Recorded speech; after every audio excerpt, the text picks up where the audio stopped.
사사기 6장 11절에서 16절. 여호와의 사자가 아비에셀 사람 요아스에게 속한 오브라에 이르러 상수리 나무 아래에 앉으니라. 마침 요아스의 아들 기드온이 미디안 사람에게 알리지 아니하려 하여 밀을 포도주 틀에서 타작하더니 여호와의 사자가 기드온에게 나타나 이르되 큰 용사여 여호와께서 너와 함께 계시도다 하매 기드온이 그에게 대답하되 오 나의 주여 여호와께서 우리와 함께 계시면 어찌하여 이 모든 일이 우리에게 일어나이까. 또 우리 조상들이 일찍이 우리에게 이르기를 여호와께서 우리를 애굽에서 올라오게 하신 것이 아니냐 한 그 모든 이적이 어디 있나이까.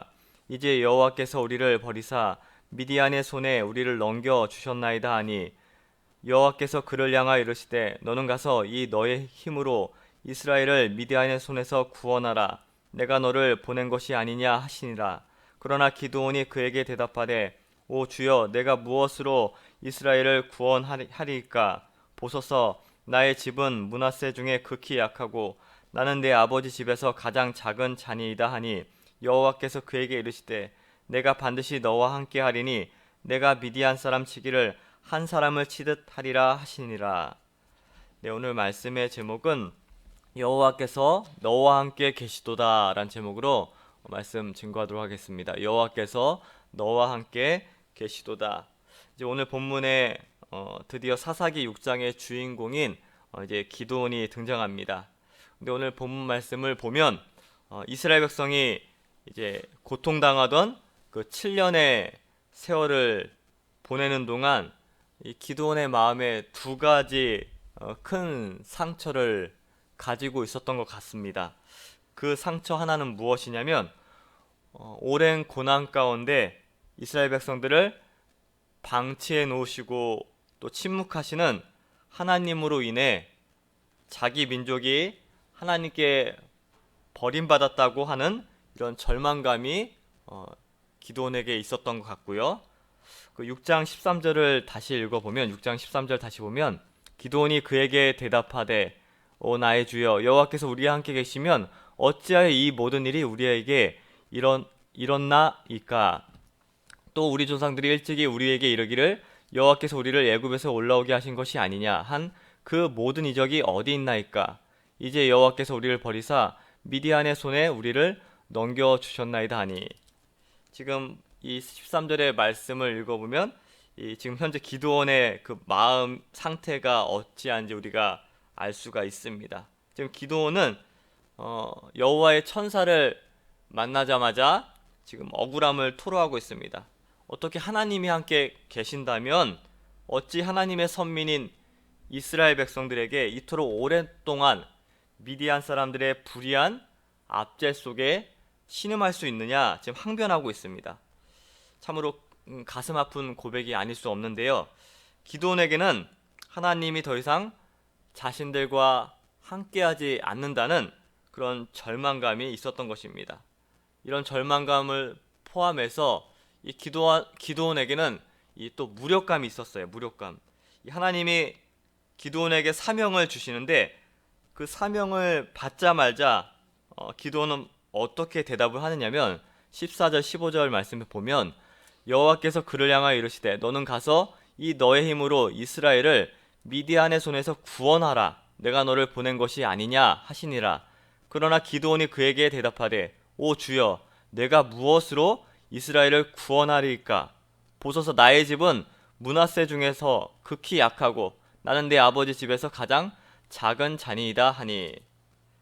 지금 자신은 아무것도 할 수 없다는 그런 무기력한 지금 태도를 가지고 있는데 이러한 태도는 보통 오랜 시간 고통 가운데 빠져 있는 사람에게 발견될 수 있는 그런 모습입니다.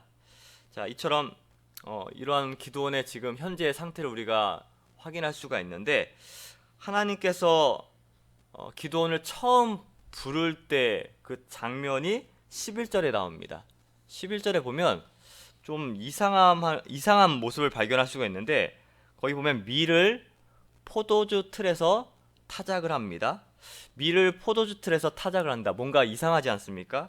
원래 이 밀타작은 제가 뭐 농사를 잘 알지는 못하지만 이렇게 들어보면 밀타작은 넓은 마당이나 또 타작을 위해 만든 뜰에서 한다고 합니다.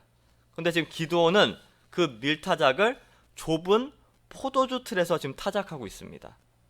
그 이유에 대해서 성경은 바로 설명하고 있어요. 그 사사기 6장 11절 보면 미디안 사람에게 알리지 아니하려 하여, 다른 성경에서는 들키지 않으려고. 그러니까 지금 기드온은 타작하는 모습을 미디안 사람에게 들키지 않으려고 지금 그렇게 하고 있는 것입니다.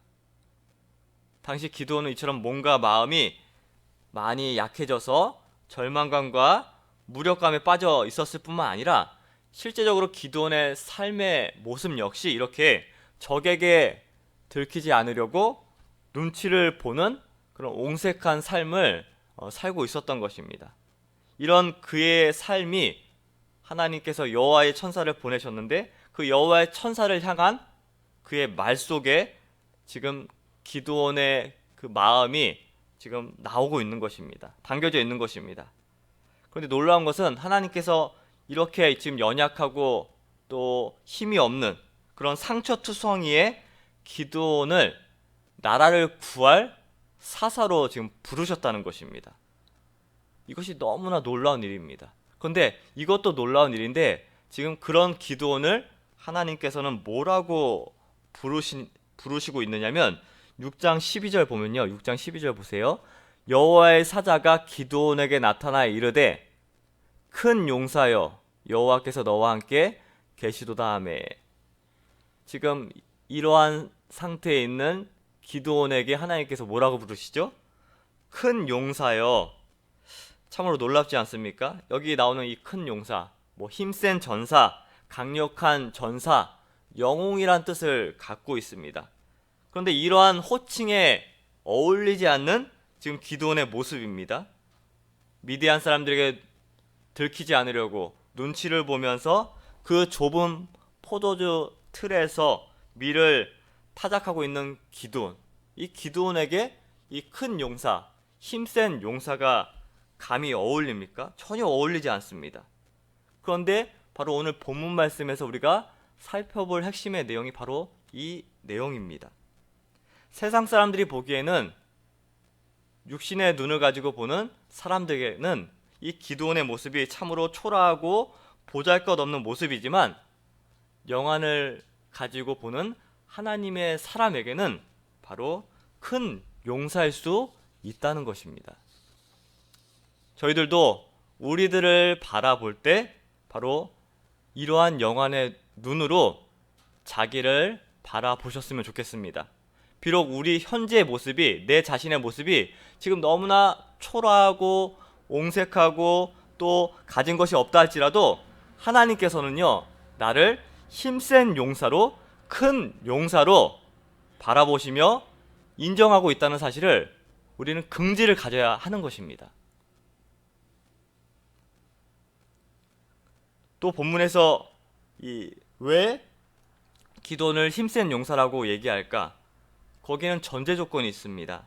12절 말씀 다시 보면 큰 용사여 여호와께서 너와 함께 계시도다 하매, 지금 기드온이 힘센 용사가 되기 위해서는 전제 조건이 있는데 그것이 무엇일까요? 바로 여호와께서 함께 계신다는 것을 깨달아야 하는 것입니다.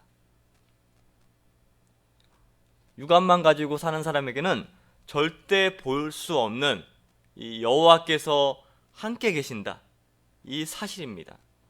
지금 기드온은 계속적으로 자신의 육신의 눈으로 자기를 바라보고 또 자기 조국의 지금 현재 상황을 바라보고 있으니까 여호와께서 함께 계심을 깨닫지 못하고 있는 것입니다. 그것을 잊어버렸습니다.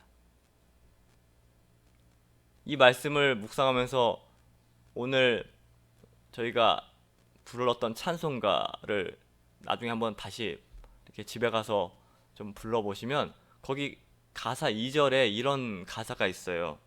2절 보면 큰 풍랑이 이 배를 위협하며 저 깊은 물 입 벌려 달려드나. 지금 상황이 어떻죠?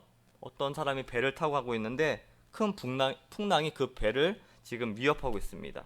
마치 그 파도가 입을 벌려가지고 내가 타고 가는 배를 삼킬 것 같은 그런 절체절명의 상황입니다. 그런데 다시금 그 눈을, 그 파도를 보지 않고 누군가를 보게 됩니다. 그 가사 보면 이 바다에 노저항해하는 이 작은 배 사공은 주님이라. 파도를 보고 두려움에 사로잡혀 있었는데 다시금 영적인 눈을 떠서 바라보니까 그 배의 사공이신 예수님이 보인다는 것입니다. 그러니까 더 이상 두려움이 없는 것이에요. 이런 사람이 바로 오늘 본문에서 얘기하는 강한 용사, 큰 용사인 것입니다. 혹시 지금 우리 성도님들 가운데 내 주변에 아무도 없는 것 같아요. 그런 외로운 가운데 있으시다면, 또 혹은 텅 빈 들판에 홀로 서 있는 것 같은 고독에 있으시다면, 그때 바로 오늘 본문의 말씀을 꼭 기억하셨으면 좋겠어요. 오늘 본문에서 어떻게 하나님께서 우리에게 말씀하고 계시죠? 힘센 용사여, 큰 용사여, 여호와께서 너와 함께 계시도다. 이제는 제발 우리 모두가 육신의 눈으로만 보지 마시고, 육신의 눈으로만 자기를 바라보지 마시고, 육신의 눈으로만 환경을 바라보지 마시고, 영안을 열어서 늘 우리 옆에 계신, 떠나지 않고 계신 그 하나님을 바라보시는 저희들이 다 되셨으면 좋겠습니다. 이것이 바로 기드온에게 들려진, 또 오늘날 우리에게 들려진 하나님의 음성인 것입니다. 또 오늘 본문에서 얻을 수 있는 깨달음이 또 하나 있는데요. 바로 우리를 향하신 이 하나님의 성품에 관해 우리는 또 교훈받을 수가 있습니다. 이 오늘 본문 말씀을 통해서 알 수 있는 이 하나님의 성품 중 하나는 무엇이냐면, 하나님께서는 우리의 현재를 보시지 않으시고 미래의 가능성을 보신다는 사실입니다. 이것이 너무나 중요해요. 우리의 현재의 모습도 중요하지만 우리 하나님께서는 그 모습만 바라보시는 것이 아니라 미래의 우리의 가능성까지 보고 계시다는 사실입니다. 서두에 기드온의 현재의 모습을 우리는 살펴보았습니다. 기드온의 모습이 어떠합니까? 초라하게 숨어서 포도주 그 틀에서 밀을 타작하는, 그야말로 옹색하고 정말 연약하고 실패자의 모습입니다. 그러나 하나님께서는 그런 기드온의 현재 모습에 국한하지 않으시고 또 초점을 두시지 않으시고, 지금 기드온의 그 내면의 상처, 두려움, 무력감, 이것을 지금 치유시킨 다음에 그 다음에 하나님의 구원 사역에 쓰임받게 되는 그 기드온의 미래의 모습에 초점을 맞추고 계신다는 사실입니다. 이것이 하나님께서 일하는 방식이며 하나님의 성품입니다. 성경에서는 그러한 사례를 곳곳에서 확인할 수가 있습니다. 믿음의 조상 아브람, 이 아브람만 봐도 우리는 이러한 점을 확인할 수가 있는데요. 창세기 12장을 보면 이제 하나님께서 아브람에게 놀라운 선언을 하시잖아요. 내가 너로 큰 민족을 이루고 내가 너에게 복을 주어 내 이름을 창대하게 하리라. 너는 복이 될지라. 이토록 놀라운 하나님의 선언, 또 복을 받은 아브라함이 하나님께 믿음의 조상이다 인정을 받습니다. 그런데 그런 인정을, 그 복의 선을 받은 직후에 아브라함이 한 일이 무엇입니까? 자기 아내 사라를 누이라고 속이는 일을 그가 저지릅니다. 자신의 목숨을 부지하겠다고 아내를 누이라고 속이는 비열한 짓을 한 것입니다. 이것은 한 남자로서, 한 남편으로서 해서는 안 될 일을 하고 만 것입니다. 이런 아브라함이 복의 통로가 될 자격이 있습니까? 전혀 없죠. 부족합니다. 불합격입니다. 그러나 우리 하나님께서는 미래의 눈으로 변화될 아브라함의 모습을 보시고 복의 통로가 되게 하신 것입니다.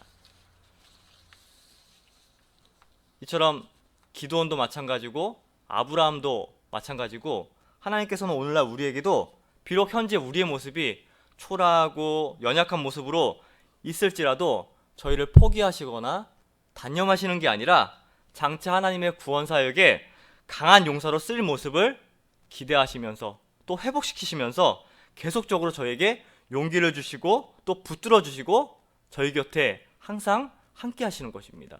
이것을 우리가 깨달아야 하는 것이에요. 그래서 오늘 하루도 기도하시며 또 오늘 하루 한 날 살 때 이렇게 우리를 격려하시는 하나님의 음성을 듣는 저희가 되어서 현재 비록 저희의 상황이 기도원 같은 상황이라 할지라도요, 숨어 있지 마시고 하나님께서 나와 함께 하신다는 그 확신을 가지셔서 세상이 가장 두려워하는 존재가 되시기를 간절히 소망하겠습니다. 세상이 가장 두려워하는 존재가 누구일까요? 돈 많은 자? 아니면 건강한 자?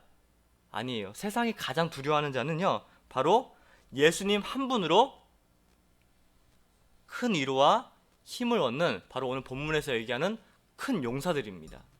바로 그 큰 용사들이 저와 여러분인 것입니다. 아무쪼록 오늘 말씀을 통해서 우리가 바로 그 큰 용사라는 확신을 또 그 존재감을 다시금 기억하셔서 이제는 저희가 그런 확신을 가질 뿐만 아니라 또 우리 자신들도 누군가에게는 그런 가능성을 전해주는 하나님의 사자가 되어야 하겠습니다. 오늘 기드온에게 여호와의 천사가 찾아와서 격려하고 또 힘을 보듬어 주지 않습니까? 우리가 오늘날 그런 또 역할을 사명을 해야 하는 것입니다. 그래서 우리 자녀들에게 또 이웃들에게 그 음성을 대원해주는 하나님의 사자 역할을 잘 하심으로 말미암아 여호와께서 너와 함께 하신다, 그러한 사실을 전하는 또 복음을 전하시는 위로자가 되어서 또 누군가는 하나님의 강한 용사가 될 수 있도록 그런 역할을 또 견인하는 저희 모두가 되시기를 간절히 소망하겠습니다. 네, 말씀을 가면서 잠깐 기도하겠습니다.